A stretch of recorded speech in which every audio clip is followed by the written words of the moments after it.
Bom, o que mudou foi ter sido, tal como o ano passado, um congresso transmitido por via remota. Não houve presencialidade, não houve público, não houve interação, não houve o habitual espaço, digamos, para que as pessoas possam não apenas, enfim, contactar diretamente com quem está a apresentar, a fazer apresentações e divulgar os seus trabalhos, mas também fazer a conexão, que é sempre muito útil, e juntarem-se e misturarem-se as pessoas, enfim, de diferentes tipos de escalões etários, de diferentes tipos de proveniências clínicas e científicas. Isso de facto não houve, mas houve muito mais interação, e houve muito mais interação do que o ano passado, que já foi um congresso por via remota. Tivemos várias sessões, e isso é um aspecto importante, em que na realidade foi possível fazer ligação entre quem estava nas sessões, por exemplo, nos estudos criados para o efeito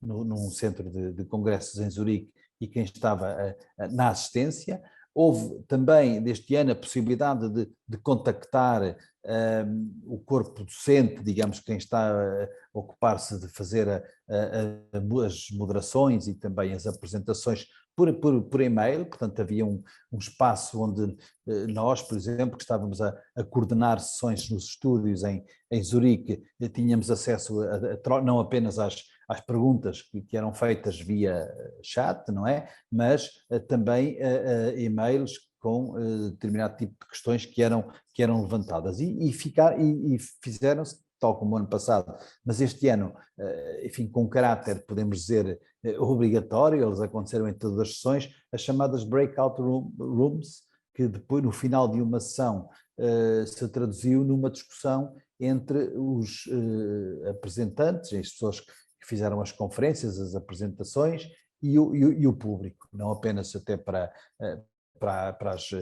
enfim, para o modelo de sessões mais, digamos, de conferência ou de apresentação mais alargada, mas também para os modelos de pósteres, e essas sessões foram também muito concorridas. Houve diversas, julgo que houve mais de 100, 140, 144, mais precisamente, salas de discussão com os apresentadores dos e-posters, e houve 70 e tal, 77, 79, se não me engano, breakout sessions. Portanto, isso foi uma inovação, foi algo que, de certa forma, permitiu maior interação dentro do modelo possível, que foi um modelo, infelizmente, ainda virtual.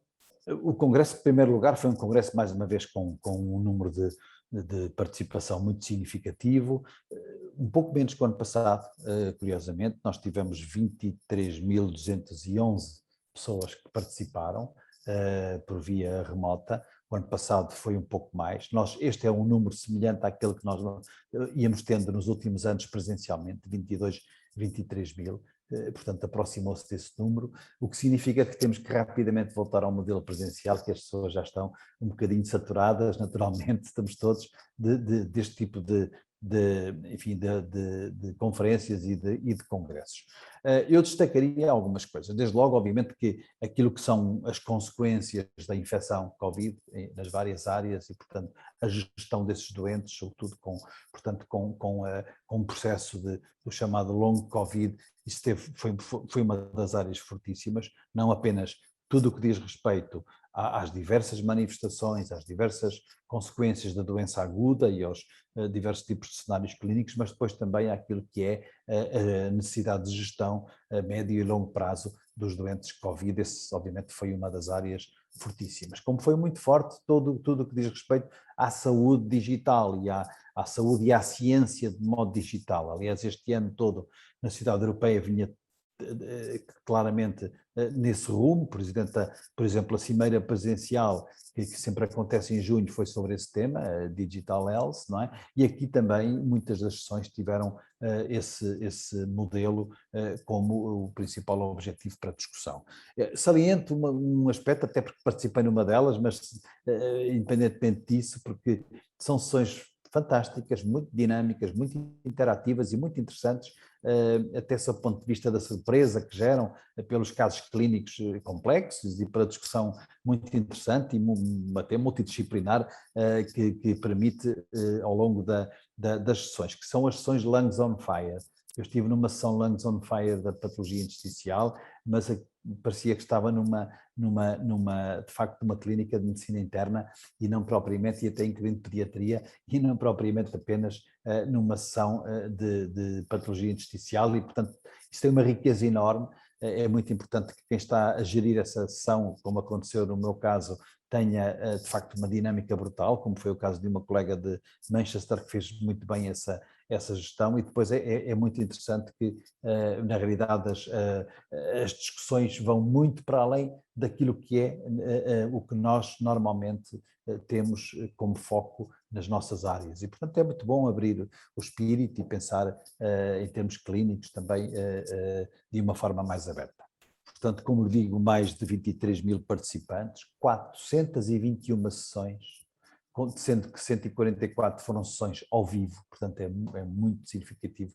O envolvimento foi muito grande, houve 79 coordenadores que estiveram em estúdio ao longo destes dias, nos 5 estúdios que foram criados no Centro de Congressos em Zurique, mas houve mais, no total, quase 500 coordenadores de sessões, 492.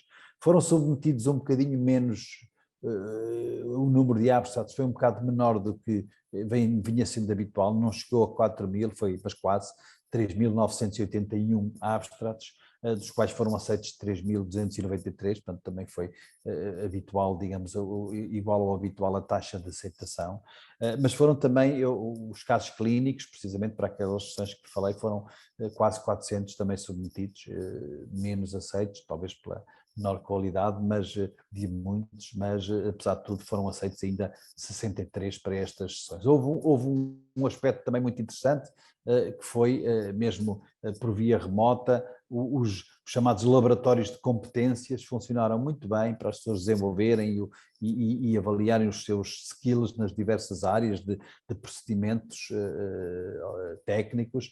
As sessões de demonstração decorreram muito bem e foram também sessões muito participadas. Devo dizer que houve sessões desses skill labs, como se chamava, com mais de 400 participantes, o que é muito interessante.